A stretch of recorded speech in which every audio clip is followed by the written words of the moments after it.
Have you heard about Global Poker? Global Poker is the fastest growing card room in the US today, and it's available online at globalpoker.com. Global Poker is a social poker site that offers safe and secure cash out options by using their unique and patented sweepstakes model. Players can compete in big guaranteed tournaments, jackpot sit and goes, or cash games featuring Hold'em, Omaha, and even Crazy Pineapple. Don't wait. Check out Global Poker today. Poker Stories is an audio series that features casual interviews with some of the game's best players and personalities. Each episode highlights a well-known figure in the poker world and dives deep into their favorite tales both on and off the feld.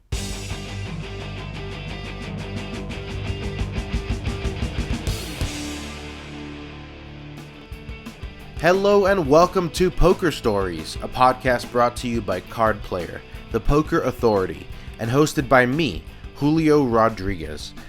If this is your first time joining us for Poker Stories, let me tell you about a cool offer we have for our listeners. After you've heard this episode, and I think you will enjoy it, please do us the favor of subscribing, giving us a 5-star rating, and perhaps even leaving a nice review.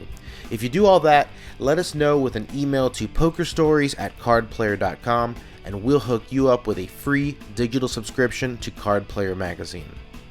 This is episode number 95, featuring Poker Hall of Famer Jennifer Harman. Jennifer is, of course, one of the most prolific cash game players in poker history, having played for higher stakes than pretty much anyone else on planet Earth. Originally from Reno, Jennifer started playing poker while in college, and then turned pro after moving to Los Angeles in the late 80s. She gradually worked her way up in stakes, determined to get to the biggest game in the room.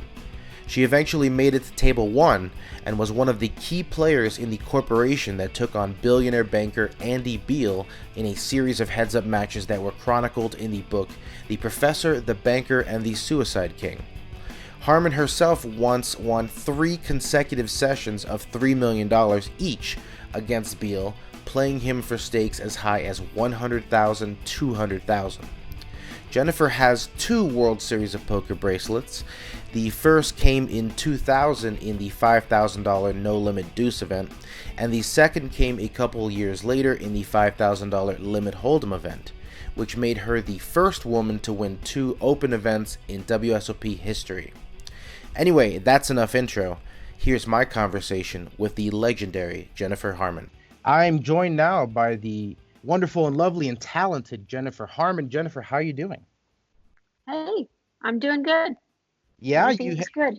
you holding up in there? Right now it's the middle of the series time. You would be just wrapping up the main event, and this year not so much. Gosh, I knew I was going to win the main event this year too. Dang it! This was your year, right? And they went and took It it was from my you. year. Have you It's been weird. have you been playing online at all to get the fix, or is it not the same? I'm playing a couple WSOP events. I plan on playing them all every day, and then I look at the time, and it's like, okay, late registration's over. I don't know what happens. I get busy, and then boom. So I played in 3 WSOP events. I've cashed in 1, and then the other 2, nothing. Had Daniel at my table one time, the last time I played. Oh, he is determined this year. He's got all those side bets going. Yeah. So is it the same, or do you find yourself missing the live action and the thrill of physical chips and cards? It's not the same. I love listening to the cards and the chips go into the pot and the shuffling of the dealer. I love all those the acoustics that come with live poker. Mm-hmm. So it's definitely not the same. The good thing about online is that you don't have to get up an hour earlier than men do, because you don't have to shower or put on makeup and get ready to go out of the house. So that's the good thing, is you can play in your pajamas. But Yeah. it's not a good enough trade-off. what was your poker schedule like before the lockdown? I mean, were you playing much? I mean, we've seen you obviously make appearances on Poker Go the last few months before that. So, what is your poker schedule like these days? Now, Yeah. well, not a lot of poker. Playing WSOP events and No, I don't mean like now in the current landscape of, during a pandemic. I meant like just in general these days in the last few years, how much poker have you oh been playing? no, I play a lot of poker. I play a Hmm. lot of cash games at Bellagio. So yeah, it's a different world right now in the pandemic. But yeah, I've been playing a lot of poker cash games at the Bellagio. Well, obviously, you're famous for your cash game prowess, especially what happened at the Bellagio. Let's start at the beginning, go back to Reno, Nevada, because poker wasn't obviously the plan, but you did have a lot of cards in your house growing up, right? Yeah, a lot of cards, a lot of games. Okay, I like just what? took. We played pinochle. We played all, crazy eights, hearts, spades. We put poker. We played a lot of card games. My mom loved to play games, but then the normal board games, Monopoly, Life, uh, Yahtzee, Yeah. whatever it was. So we played a lot of games growing up, and I grew up being very competitive, but not only with other people, with myself. I could sit in the corner and play games and try and beat myself or hopscotch or whatever it is. I was always playing some competitive game. And Was if I didn't have a friend, I'd be playing against myself. was that a Harman family trait, or was that specific to you? My sister was really competitive too. She was probably more competitive than me. We got in a lot of fights. Yeah. Uh, She but older or younger? older. Hmm. But she, I brought her to the poker table a couple times to play poker. I think the first hand she ever played in poker, she made quad aces. That's how they But get you, right? You have to win your first session. but it didn't get her. She was very creative and went into like the creative field of interior decorating. So she still loved to play games. Whenever we had family get-togethers, we'd always play pinochle. But I think it's all with me. There's no other gamblers in the family. My mom, I mean, she was playing pinochle in back rooms of bars for money. She loved playing pinochle.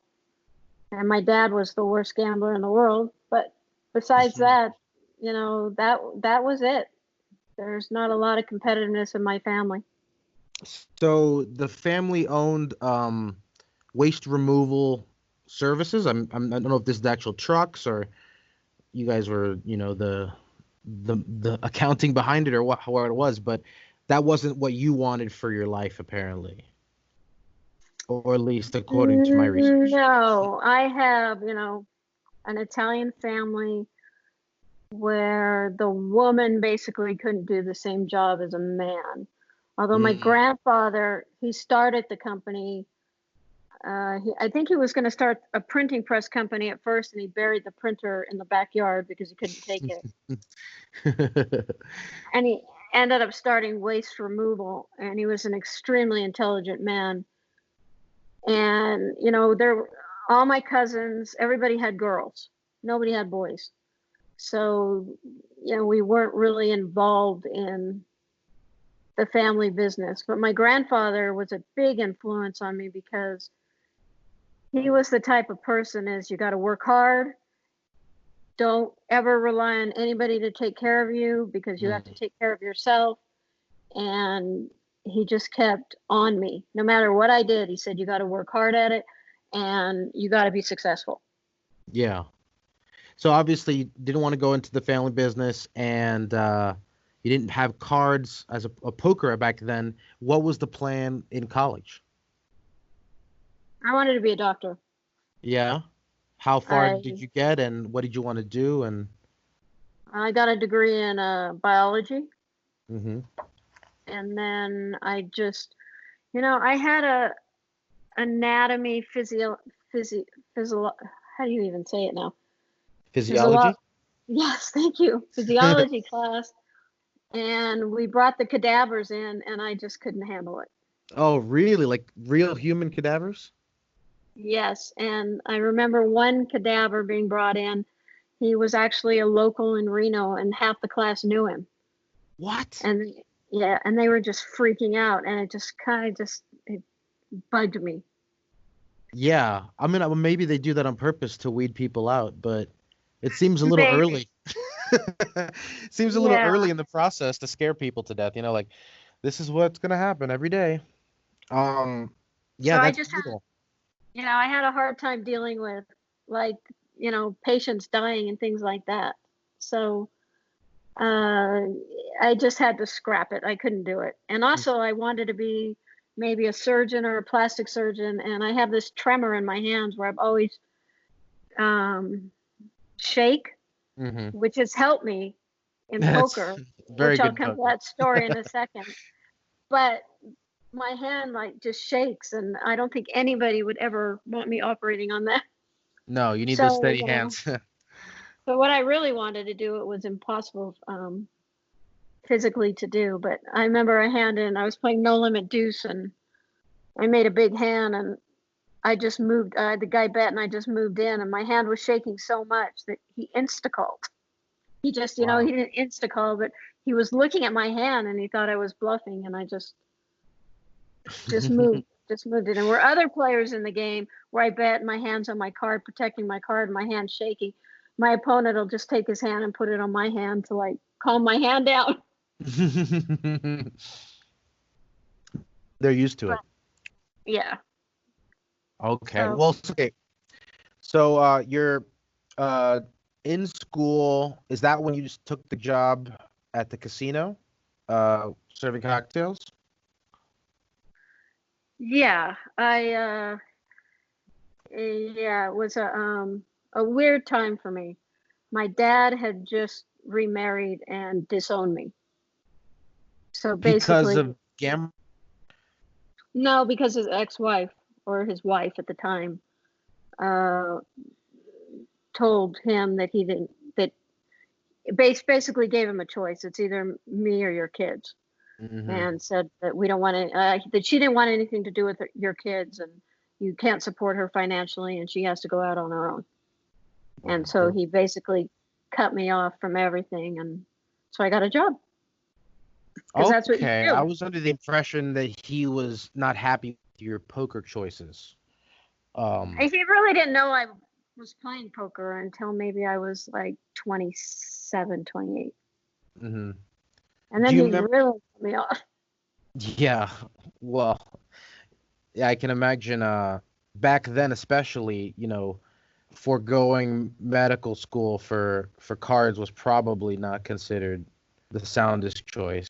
Um, Yeah, I mean, he financially cut me off, but then he also emotionally cut me off yeah. when I was a poker player. Can you talk about your first introduction to actual poker in the casino? I mean, was it just a matter of you're working there and you see it happening and you think, "Hey, I could do that?" No, it was way before. Okay. I, my dad had a friend, an older guy, who was probably 20 years older than my dad, maybe older. And he would go down and play $1 and $3 7 card stud, and he'd come to our house and brag about how good of a player he is and things like that. So I thought, one day I'd go and watch him play. And I was 16. So I had a fake ID. So I went and watched him play, and I'm thinking, oh, I can do this. So I had gone to the eye doctor, and I had my eyes dilated because I was getting, whatever, a normal eye check. And then I decided, I think I'll go play some cards the very first time. And so I could barely see the cards because my eyes were still dilated. And I sat down at this 1 to 3 stud table, and I saw this other table where they were playing Hold'em. And I said, what is that game? So I ended up sitting down and playing Limit Texas Hold'em. And that was way more fun than stud. So that's my first experience in a casino when I was 16. Yeah, wow. So you were hooked ever since. How long before you started winning regularly and deciding, hey, maybe I could do this actually as a living? Um, you know, I don't know. I don't think I was doing that poorly in the beginning, but for 6 months I didn't even realize the significance of the button. So I can't have been Mm. doing that well. Yeah, I got to get your a little bit, right? But I basically paid for my last 2 years of college. So I guess I was doing fairly well. Yeah. So you finish school, and is the thought, let's just keep playing poker to pay the bills until I find something? Or was it, no, this is what I want to do. I'm going to be a poker player. It was never what I wanted to do. I mean, that never entered my mind. I love poker. Hmm. And I actually moved to LA because my stepmother kind of ran me out of town. So I moved to LA not knowing anyone. And I was grocery shopping one day and I ran into a poker player at the grocery store. And he told me that they have games at the Commerce and the Bike. And I said, "Oh, really?" So I didn't go down there for 2 or 3 weeks. And then he called me and he said, "You really need to come down here and play. The games are really good." So I said, "All right." So I went down there. I remember I didn't have any money on me and I stopped it was like 1 in the morning. I stopped at an ATM, which was probably not very bright for a Yeah. young girl to be at an ATM machine at 1 in the morning. So I was a little nervous, but then I got my money and I went down. I think I started playing 3 and 6 Hold'em. And I remember being in there and thinking, wow, I'm home. I feel Yeah. so comfortable here. I just feel great. And I just started playing a lot, like maybe 70 hours a week. Wow. Yeah. I went from $3 and $6 to 30-60 fairly quickly. That's a big jump. I'm assuming there were some steps along the way. Um, so this was Yeah. the time, this was like the late 80s, early 90s when No Limit was becoming legalized. Hold'em was becoming legalized in California. So were you an early Hold'em adopter? Well, when I went to LA, yeah, there were a lot of new people to Limit Hold'em, but I was I mean, I'd already been playing Hold'em for I guess I was like around 21 for like 5 years. Yeah, that's got to be a huge advantage for a lot of people in LA who were just seeing it for the first time. All right, so let's just say the games were very, very Yeah. good. Um, I talked to a lot of the top female poker players, both for this podcast and to interview them for Card Player Magazine. People like Maria Ho, Kelly Minkin, Kristen Bicknell.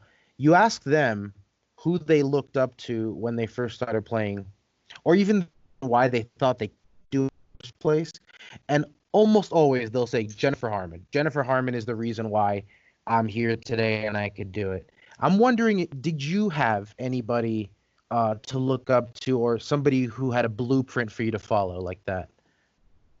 Nope, Yeah. nope, just went in there and started playing. But it's weird because I just always felt like I was home. I always felt like this is just natural for me. Hmm. When I didn't think people did this for a living. And when I got to the bicycle club, it's like you had Doyle and Chip Reese and Johnny Chan and Yosh Nakano and a lot of people. They're all playing like 3 and 600, and they're actually professional poker players. And that freaked me out. It's like, wow, people do this for a living. This is so cool. Even though I paid for myself with college and my bills, and I had a boyfriend at the time, so I didn't really think that I was paying for much. But with the little winning that I was making in poker, I was helping out and paying for whatever I was paying for. But the thought of they do it for a living was just such a weird concept to me. Yeah. And I remember, finally getting to the 30-60 game, and the 3 and 600 game was back in the corner, and I'm like, I'm going to play in that game. I'm going to get that good to play in that game with those guys. So you weren't approaching it as, I want to be the first woman to get to the big game. It was more of like, I just got to get there. For you, gender had nothing to do with it? No, I never even thought about it. That's interesting. I've looked up a couple of the female poker players from that era who came before. I saw some names like Jackie Jean, Betty Carey, Terry King, but nobody got to the levels you got, obviously. I'm wondering if there was ever like a feeling of accomplishment or a chip on your shoulder because you were the only woman in the game. Never. Yeah. Never. I just never thought of it a gender thing. Even though when I look back on things, there were hardly any women playing, but I didn't know Betty Carey, and I didn't know any of the other women poker players. I just, I know Terry, and I love her. She's an amazing woman. I just would love to see her and give her a big hug. But I didn't know anyone in poker.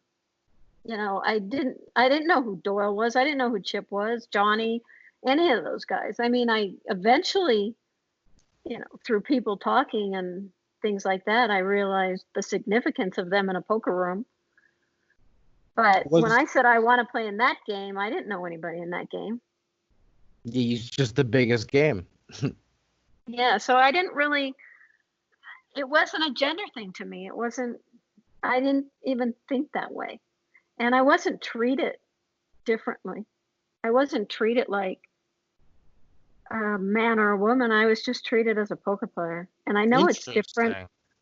I know it's different for a lot of women, but there was one time when I was a little upset about things. There was a man who I guess was going through a really nasty divorce, and he hated all women, hated them. And he came into the poker room, into the bicycle club, and we were playing 50 and 100 limit hold'em. And he sat down, and every other word was directed at me, and it was the C word. Jeez. And I'd been playing with like these people for a long time, and none of them came to my defense. And then the guy, I think he lost maybe 20,000 in this game, in a 50 and 100 game. That's why nobody said anything. Right, exactly. I'm like, call me whatever you want. I don't care. If you want to call me the C word, call me. You can call me that all night long. I'll take it. I don't care. Because then, he was just dumping off his money. So it was like, okay, I don't care. I don't care what you call me. Yeah, as long as the wallet stays open. Exactly. That's great. Well, I'm happy, to hear that the poker community, even before things went mainstream, was progressive and ahead of its time, and doing what it should have been doing. I'm wondering, were there any rough patches where you thought, going from 3-6 all the way up to eventually the highest limits in the world, were there any patches where you thought, okay, this losing streak won't end, maybe it's time I look and do something else? Or were you always all in on poker from that point forward? No. Yes, I've had many losing streaks and many self-doubts. And, I used to, it's a roller coaster ride, and it's extremely difficult when you're losing. But Chip Reese used to always say, you can always play good when you're winning. It's what separates a great and a good poker player is how you play when you're losing.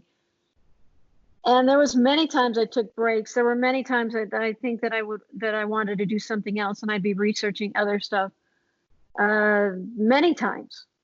Did you get close? I guess not. I just ended up back at the poker table. It's just such a draw for me. I still love poker.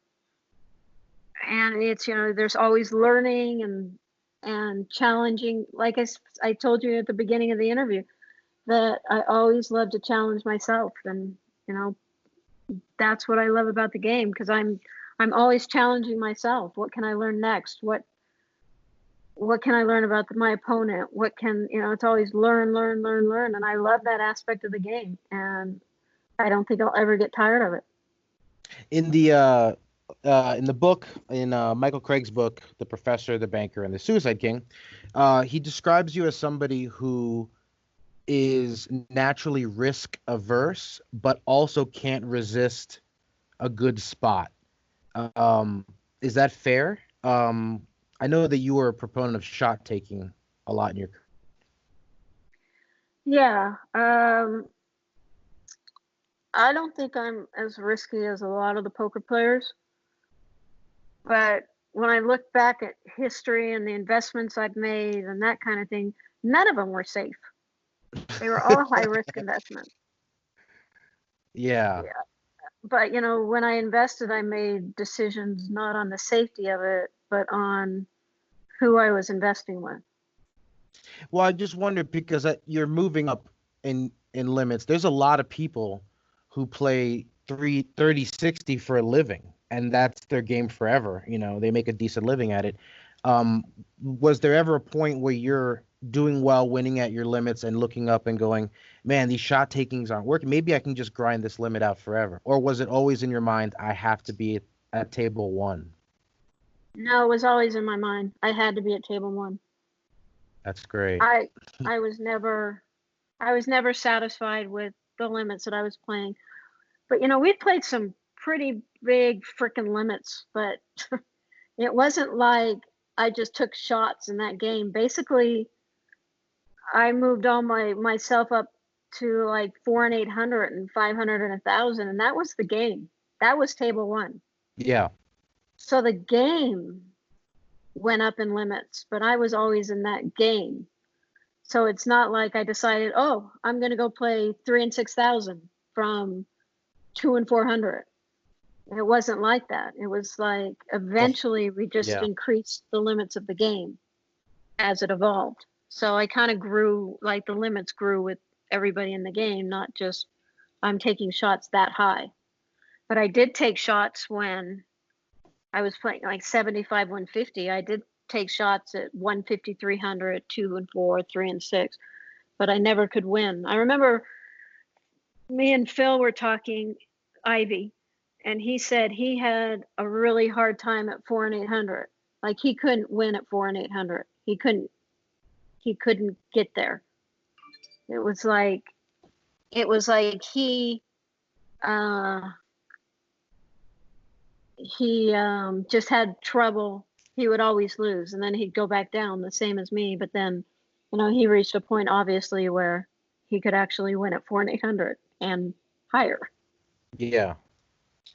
But I think every poker player feels like they're going to just give up at one point. They just want to give up. I think like almost every poker player, I think, has those thoughts at one point in their life. Let's talk a little bit about high stakes poker. I know you don't want to talk about Andy, but I do have a couple questions peripherally around those crazy matches against the corporation. One, the name of the book is The Professor, the Banker, and the Suicide King. Reading it again for the 5th time, I get the impression that besides Howard and Ted, you and Todd were really the forces that did some real damage in those matches. I'm wondering if they ran by an option to put one of your nicknames on the cover, and if you've ever had a poker nickname. Okay, say that last part. You broke up. I'm sorry. Well, I'm just saying, like, Howard has the Professor nickname, and Ted is the Suicide King. I'm wondering if you felt a little slighted that you didn't get your name on the cover, and if so, what nickname would it have been? Ted was the Suicide King? Well, yeah. Really? That's based on his degen behavior in the book. It makes sense. I never thought about that. You're absolutely right. He has to be the Suicide King. I never really thought about my name being on the cover where the Professor, the Banker, and the Suicide King. No, it never came into play. Did you I, ever have a nickname in I poker? didn't. Did anybody try I to give never. you one? Yeah, Doyle called me a bitch all the time. Um, That's not good. oh, it's That's not fine. good at all. It's fine. We just have, we have a great relationship. It's fine. I never took offense to it. Usually if he called me a bitch, I was beating him apart and he was actually teasing anyway. He never meant it.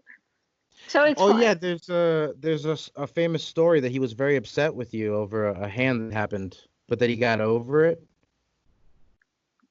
What do you mean? There was a story I read about you played a pot with him where he maybe misread his cards, but he had Oh mucked them, yeah. and, Yeah, but and you that was ended a up little winning a different. sizable pot. Yeah, that What was was a that little about? different. Um I lost it on him. I got really mad at him.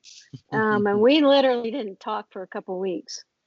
It basically it was triple draw. I turned over my hand, which I thought I had a wheel. I threw away the wrong card um, before the draw, so I kept a pair, and I Mm. didn't realize that I kept a pair. So I caught like the card I needed to catch, where I knew it would make me a wheel, and I bet. And he called, and the dealer called my hand that was a 7 when I turned over my hand, but it was a pair of deuces, and he mucked his cards. I mean, he didn't really see my hand, but we were on opposite ends of the table, and he Yeah. mucked his cards. And I realized I had 2 deuces, so I could have easily taken my 5 cards and mucked them really fast, but I didn't. I said, "Oh, I have a pair of deuces," so he could actually see it. And he kind of like just started berating me like I was pulling a shot, and I definitely wasn't pulling a shot. If I was pulling a shot, I would have mucked my hand and taken the pot. That's right. Why would you show it? Yeah, that's funny. Like, clearly the dealer and and he thought you both made a 7, so makes sense why he would muck his cards. But yeah, that's an So we got in a big fight about it, and he thought he deserved the pot, and I gave it to him. Oh, really? I guess that's the vibe over in Bobby's room is you do what's ultimately fair for the game, or is it more Well, cutthroat yeah. than that? No, you make your own decisions. I mean, you hardly ever have a floor person come and make a decision. You make your own decisions usually. And I don't think it was really fair because he mucked his hand. What if he called with 2 threes, thinking I had 2 fives? Yeah, that's Yeah. true. So I have to go by his word. So I think what would have been fair is we chop the pot. But he Mm. was adamant about it, so I just gave him the whole pot. And then not, I was pretty mad about it. So I had to quit the table. Well, And I'm glad basically, you guys have patched things up. but I uh, tell him all the time that, that he better leave that money in that pot as well. it's funny, like you know, you've said before that Doyle was kind of like your poker dad in a way, but he wasn't like that to even Todd, his own son. I'm wondering if that was a weird dynamic, uh, getting advice from a legend like that while you're moving up in the game, and who's also an opponent at your table. Yeah, there's some weird relationships going on in poker. It's, like, I play against Daniel, who's my best friend. I played against Daniel when he was on the verge of going broke many times. It's, some weird dynamics going on. But I think Doyle is a father to his son. I've seen, No, but not a poker father because he wouldn't introduce him to the game. right, not Right. a poker father. Exactly. But, Doyle would help me. But when you sit down at a table and he's your opponent, then anything goes. It's just the way poker is. Yeah. But, outside of poker, um, it's just a lot different. But, it's just a standard rule that if you play hard against your opponent, whether they're your best friend or a father figure or whatever that person is to you, it's everything goes at a poker table, and you don't take that stuff personally, which in turn learns you not to take a lot of stuff personally in life. Yeah. Oh, for sure, for sure. I do want to ask you two more questions about the big high stakes matchups versus Andy Beal. The first one being in the book, Michael Craig mentions a moment where you flew back to Vegas from Italy. I think it was a Christmas or New Year's vacation, and it ended up being a practical joke. And Andy actually wasn't in town to play that day. I'm wondering if you ever found out who put you up to that and what was the outcome of that. I think it was Chip. Oh, really? Yeah, but it really didn't matter because when I flew back, there was an amazing game, and I think I won like 80,000. And in that whole week, I think I won like 300 and something thousand. So it was a good practical joke then. Yeah, so it worked out well for me. And I didn't really even find out it was a joke until later. I had no idea because they never told me. But I did so well that week that I flew back that, play as many practical jokes as you want on me. Yeah, just like the guy with the 20,000. As long as I'm winning, it doesn't matter. Yeah, I remember reading that and going, wow, how brutal that she had to give up a vacation during the holidays and spend New Year's alone. But I guess if you got $250,000 in your pocket out of it, it's all for the better. Exactly. Just put things in perspective. The last question I had was the book ends with the second to last session before 2006, and you weren't there because you were obviously in surgery getting a kidney transplant. But they called Marco to make the decision on whether or not to invest. That seems crazy to me that he would have to make a decision for such a huge investment while you are indisposed. Yeah, because Marco really wasn't a risk taker. Yeah. So he had a really hard time making that decision. And plus, one of the requirements of whenever Andy came was you had to post up your money. It had to be there. Yeah, and no obviously, IOUs. right. And obviously, there was no way he could do that. So I think another player, well, I'm sure another player in the corporation said, "I'll post it for you if you want to be in." So it was a really hard decision for him, and thank God he made the right decision. I mean, Yeah, it I ended up being remember I had surgery and I was in recovery for a while. And when they wheeled me up to the room, Marco was in the room, and yeah, I don't know if my new kidney works. I don't know what's going on. I mean, I just woke up. They just wheeled me back up into the room. I'm still in a fog. I don't know anything. And Marco said, "Andy's in Vegas." I said, "Are we in?" Are we in? That's such a great. You're like loopy and you're still wondering about the action. Well, So I'm it worked happy out he great. made the right decision. Yeah, what would you have done if you woke up and he decided to pass? Oh my gosh, I would have killed him. Yeah, that's a lot of pressure. That's a lot of pressure for him on a phone call. No kidding. He would have had to deal with my wrath, and I tell you, my wrath can be harsh. Oh, okay. I have some rapid fire questions to wrap it up if you're ready to go. Sure. Let's see here. Can you talk about your bracelet wins at all? And did that matter to you? Was it something that you cared about? Obviously, you've always been cash game focused. Well, it's always good to be in the bracelet clique. Yeah. I mean, so yeah, when I wanted to win a bracelet and took it seriously, I won a bracelet. And that's another, like competing against myself kind of thing, that I'm going to learn how to play tournaments good enough where I can win a bracelet. Where, I went to Daniel and asked him for his expertise and knowledge on tournaments. And the first tournament I won, the bracelet, Daniel didn't even know I played the tournament because I was playing in a stud eight or better tournament. And I knew that the 5,000 no limit deuce tournament was going to start at 5. And I really wanted to play in it. And like random people would walk by, people I didn't even know. And I'd ask them, "Do you want to stake me in the tournament?" And they're like, "No." And it was like, Oh, you were getting a stake for this because you hadn't played deuce before, right? right. But I would tell them I've never played the game before, but I think I'm going to win it. And they're like, no. And Daniel was sitting at the next table over. We were both in the same seats from the table over, so we could talk to each other. And he's telling me how crazy I am for asking these random strangers whether they wanted to stake me in this tournament. And then I got knocked out of the stud 8 better tournament, surprisingly, just at the right time when the tournament started. And I just said, screw it, I'm going to play it. Yeah, and that's one of the hardest fields at the series, basically, right?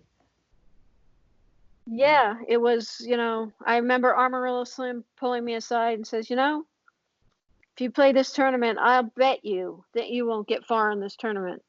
And of course that just made me more determined. I said, okay, let's bet.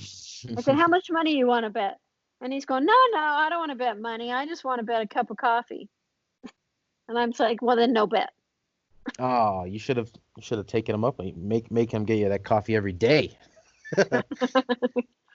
So I just made that decision to play it. And, I got these notes from Howard on what to play in what position. And I read over the notes and I just went and played it. And it's, deuce to seven's a real feel game, and that's my strengths is feel. So I was able to do well, and I got lucky along the way. Trust me, everybody gets lucky in tournaments.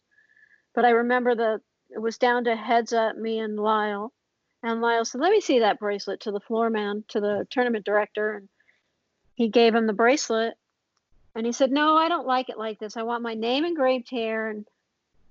And he did have a big chip lead on me, but that raised the hair on the back of my neck. And Why I was are people pissing you off? That's right. Haven't they learned? That's right. And I was like, I can't believe that I'm going to finish second in this tournament. I'm so happy that I got this far. But once he said that, second was not good. Yeah. It wasn't even a choice. It wasn't even a thought. It's got to be first. And I remember there was one hand where he moved in on me, and I think he had me covered by one chip. And it was like in my brain, I don't know what it was. It was like I knew I was a dog to his hand, but I had to draw. But I knew I was going to make it. I just knew it. And it took me a long time to make the decision. And I just said, I just put all my chips in, and I did make my draw, and I left him with, I think, one chip. So I won the tournament. But then I called Daniel, and I woke him up, and I said, I won a bracelet. And he said, what the fuck, Jennifer? Quit playing around jokes on me and waking me up, and hung up on me. And then I called him back. I said, no, I played the tournament. I really won it. And then he got out of bed and came and celebrated with me. We went to one of a dive bar downtown Las Vegas, and we celebrated, me and Daniel. That's awesome. Do you have a special location for your two bracelets? Are they displayed anywhere, or you just got them in a box somewhere? No, I lost them. Really? And then I'm like, where are they? And then I found them, and then I lost them again. Wait, so they are in your house somewhere? But then I found them. Well, I had one place in LA and one place here, and I guess they went to LA, and I found them. That's good. That's good. So, I got a proper home now. Yeah, I finally showed my kids, I think 2 months ago, my bracelets. They hadn't seen them? No, and they're like, oh, this is so cool. And then I remember we were swimming, this is during quarantine, and they were talking to each other, and they were saying, I hope that our kids are are as proud of us, and we do something big like our mom did, like the mom we have. Wow. And that made me just feel like they were, that they look up to me, and that they're driven to do something that's spectacular. That made awesome. Me happy. What a prideful moment as a parent. Exactly. It was. I mean, I didn't bust out crying and thank them. I just, let them go on with their conversation. But I was so proud inside. Yeah. Oh, that's a great feeling. Especially when it's poker. 30 years ago would have been a shady profession to choose. Not fit for a parent. And now it's like, look at mom crushing. Yeah, it's like so cool. So it's pretty um, awesome. let's see here. What was more fun filming, Lucky You or the reality TV show Sin City Rules? Lucky you for sure. You did not have fun with the reality TV? Well, in the beginning it was I can't even tell you how many temper tantrums I threw. Like you have to be here at this certain time and I'm a poker player. I don't like being there at a certain time. I don't like following rules. I don't like being told what to do. Like, that kind of stuff. And I was going crazy, crazy. But then after a while I got used to it and some of the girls I became really good friends with.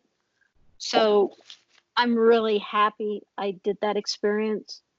And and now I have some great relationships out of it.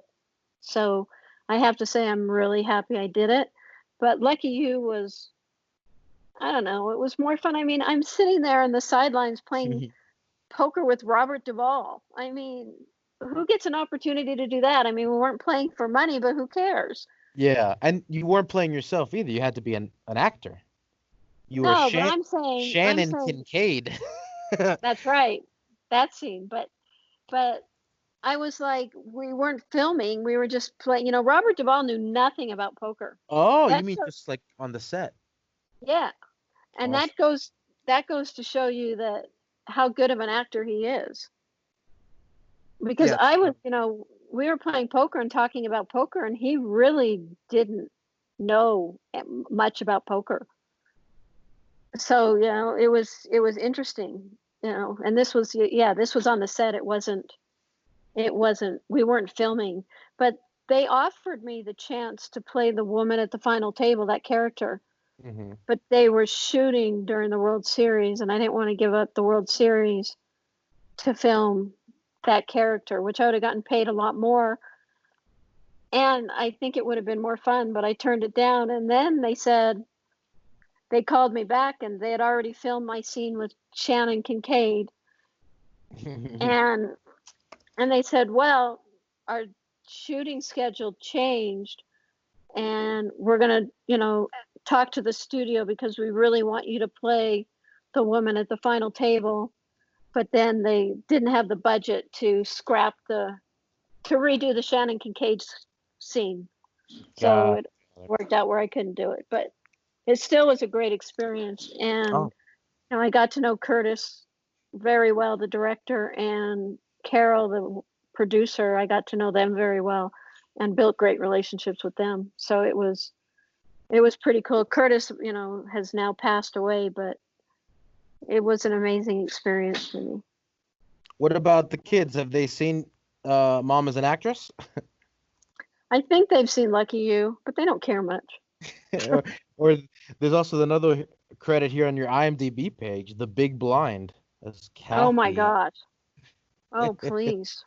That's an interesting story because I didn't, that was, oh, that's, I can't even, I have no words. But Yeah, this was 99, so way before the yeah, boom. oh gosh. But I called Daniel and I said, I'm going down to do this film. You have to come with me. I said, I need your support. So I like dragged him into the car with me to drive down to LA to film that sequence or whatever. Because me and Daniel, we were such good friends that I'm telling you, Daniel he should have been in the movie, not me. Well, he was in an X-Men movie, so Yeah, he exactly, eventually got his screen time. Uh, exactly.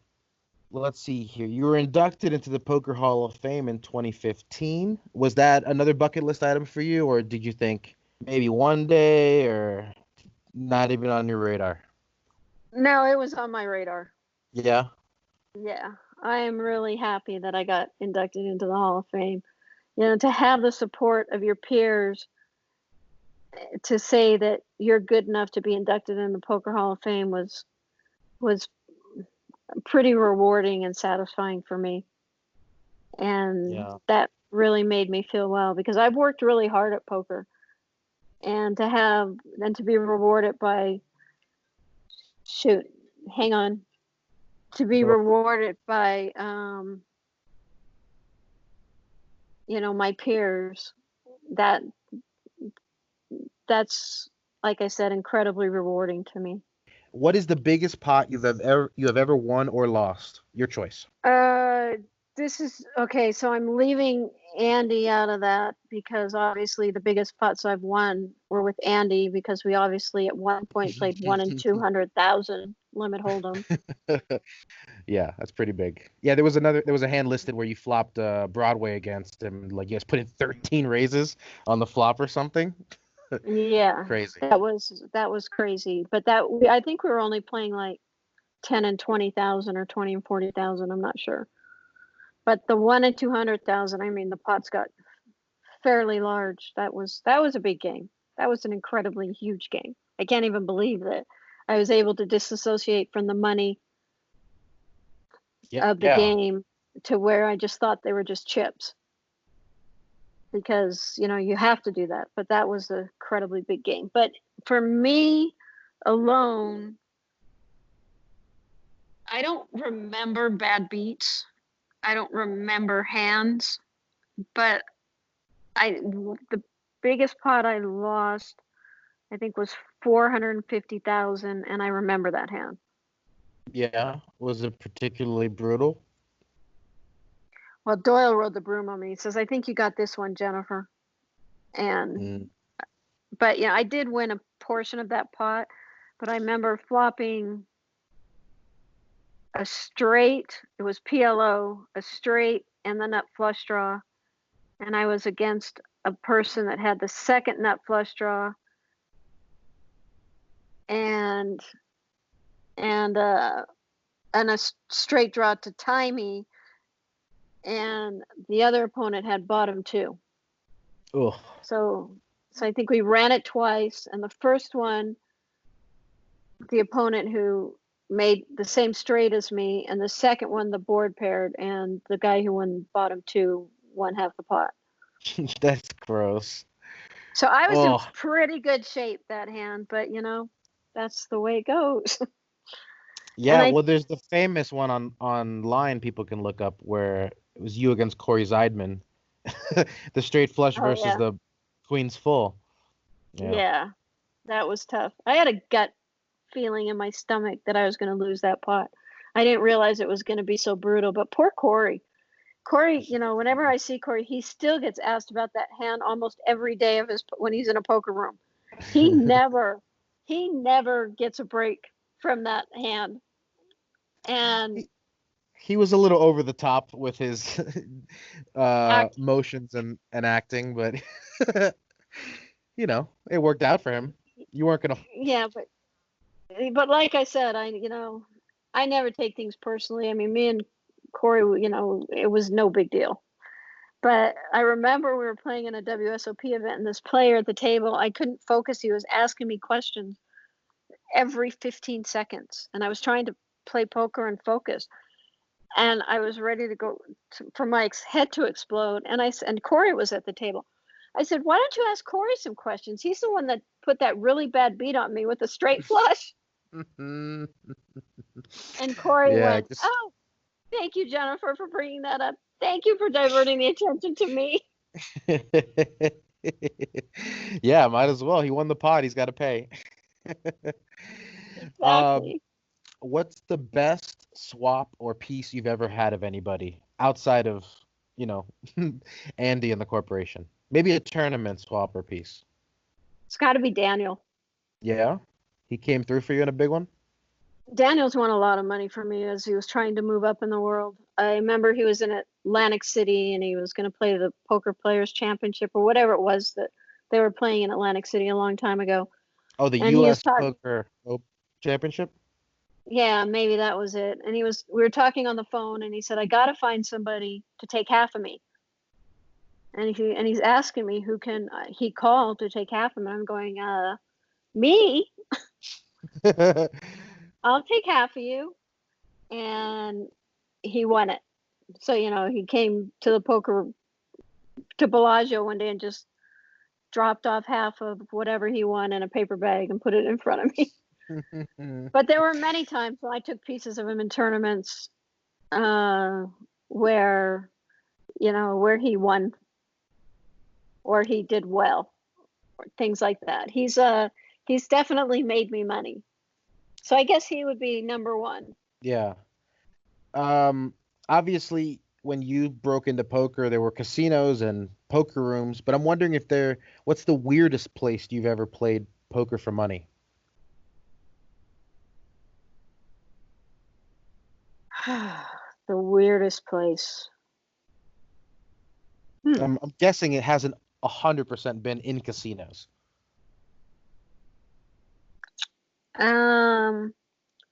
Let's see, I was cheated once in New York when I played a home game. Really? How do you know you're cheating? Yeah. Well, because he finally fessed up. I suspect it. I suspect it, like 90% suspect it, even before the game went off. Oh, it was like a cold deck situation?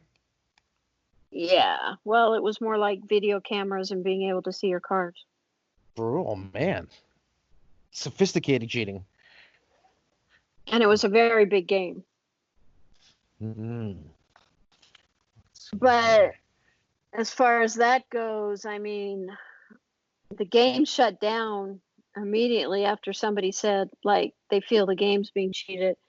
And then we went to the person, he denied it. And then he finally admitted it maybe a couple of years later.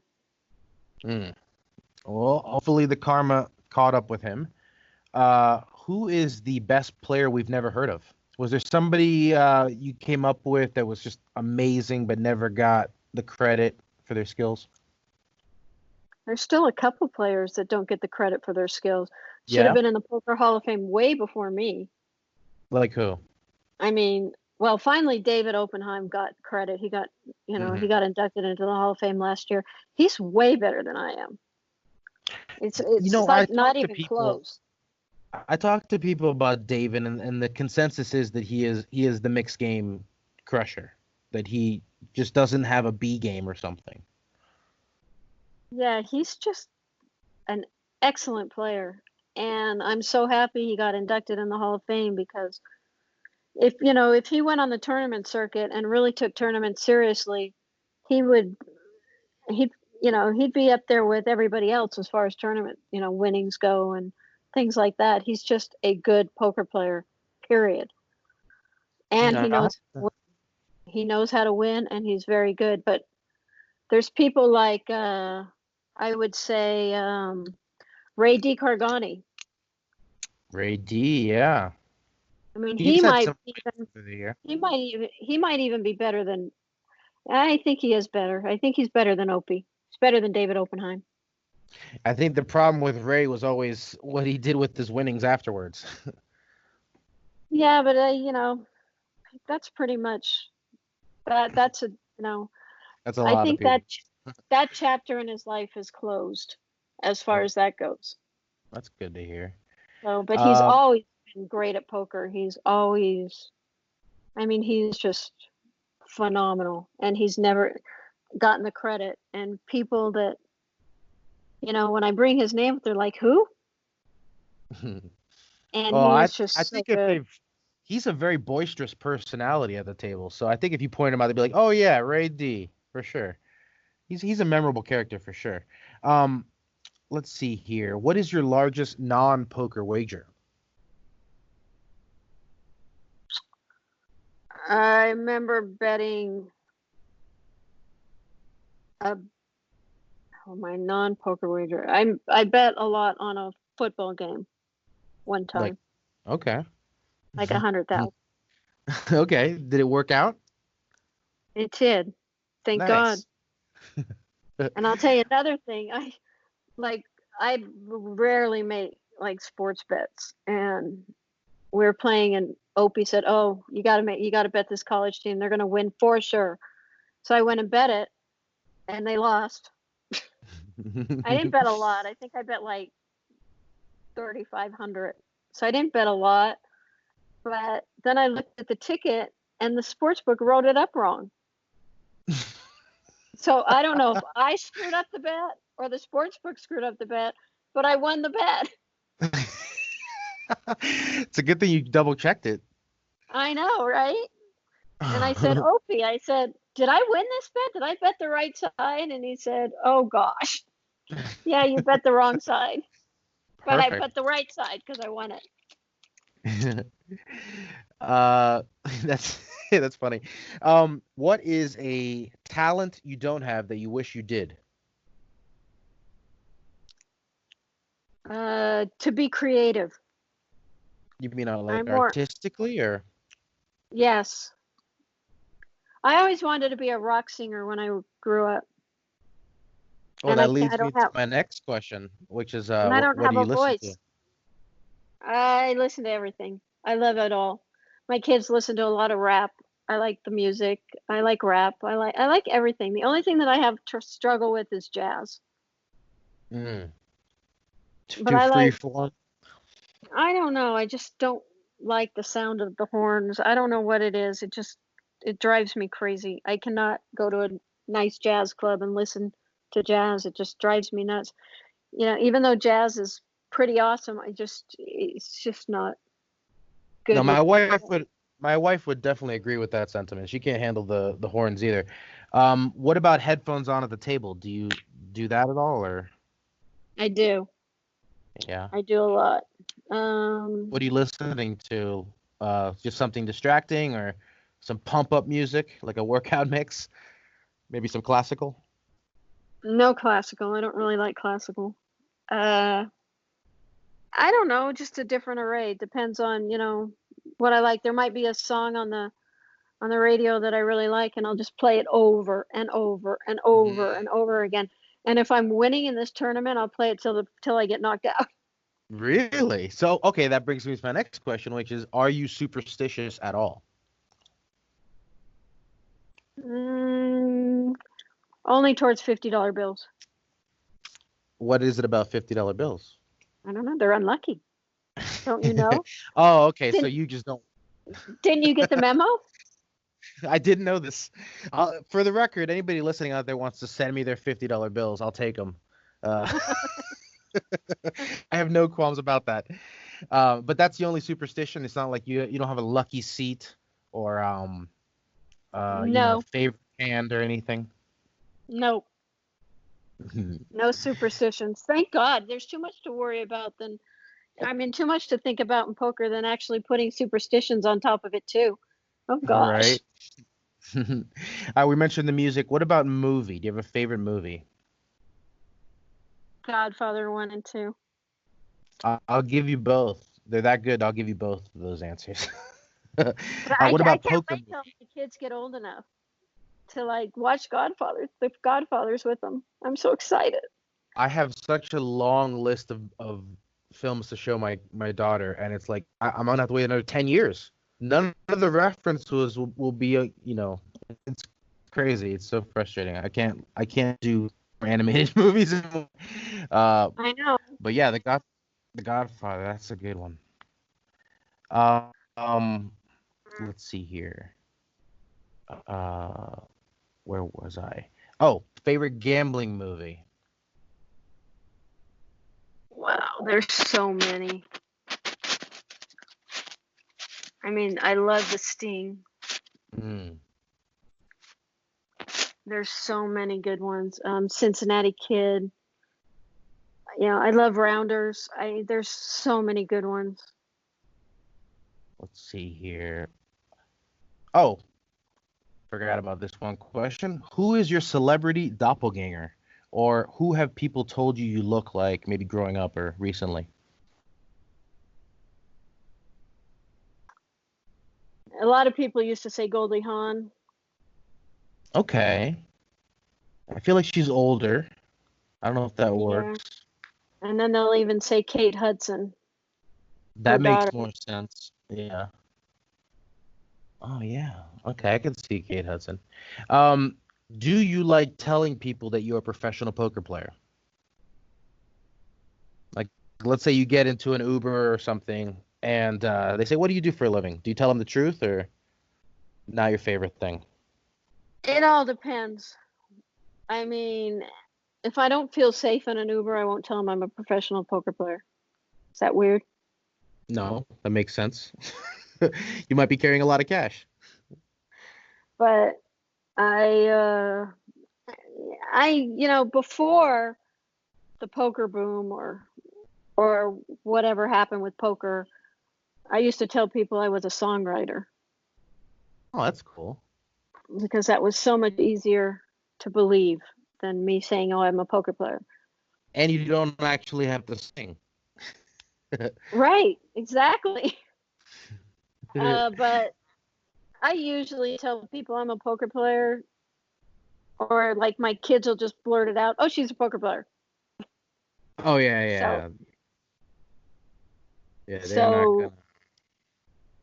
it's been a lot easier since the poker room to tell people that you play poker for a living. See. Do you have a nemesis in poker? Someone you can't beat or somebody who is always held over you? No, No. No, not even for no like a stretch of nemesis. time. Of course, there's stretches of time where they beat me all the time, but I don't really think about it. Mhm. It's just I just try and play my game when I'm playing poker, so I don't really think about, if they are beating me over a long period of time, I will watch their game very carefully because for one, maybe they're better than me. Most likely they're better than me, and I want to be as good as them. So I'll watch everything about them and see what they're doing that I'm not doing. Or number two, it's just the luck factor involved, Yeah. and that will change. All right, two more questions and I'll let you go. Do you have a bold prediction for poker's future? Oh gosh. As far as COVID, No, just anything. It could be for 10 years down the line. I mean, any thoughts on where the game is headed? Any concerns? poker's always evolving. It always goes through different stages. It has different eras. I imagine the game's going to get way better. I feel that people are going to go more to mixed games just because it's more fun. Not as boring just to play one game. So Yeah. I feel that eventually it will just be mixed games. Yeah, that'd be cool. Like, remember, imagine one like a 10K main event for mixed horse or 10 game or 8 game or whatever, and it gets thousands of people. I mean, that could be happening one day. Yeah, Let's that would see be here. awesome. All right, we end the podcast the same way every time with a question for random question generator. Here we go. Okay, if you became president, what is the first thing you would do? Uh, get rid of corruption. Mm, that's a that's a big task. But That's yeah, it. I think it's the most important one. Oh man, big step one, but I think is the way to go. Hmm. Anyway, Jennifer, thank you So so that much for coming on the podcast. Unless you have more thoughts on how to fix the world. no, I don't. But I don't know. I'd love to be president just to ride on Air Force One. How cool would that be? That could be the thing. First step one, ride on Air Force One to fix the world. Jennifer, thank you so much for taking the time and sharing the story. You're quite welcome. That was You, awesome. have a great night and stay safe. And it's crazy times. 2020 is kind of a shit show, so everybody stay safe. That's it. That's the show. Thank you once again to Jennifer, especially for putting up with my constant badgering to come on the podcast. Jennifer was, of course, one of our most requested players, and believe it or not, I first got her to agree to the interview back in October of 2017, but our schedules never quite lined up right. It ended up taking a pandemic to make it happen, but I think you'll agree that it was well worth the wait. You can find Jennifer on Twitter at RealJenHarman. She may have a project to announce in the near future that you might want to check out. You can also follow us on Twitter at CardPlayerMedia or at poker_stories. Don't forget, subscribe, 5 stars, and leave a review. And let us know that you did it with an email to pokerstories@cardplayer.com to get your free digital subscription to Card Player Magazine. Thanks for listening.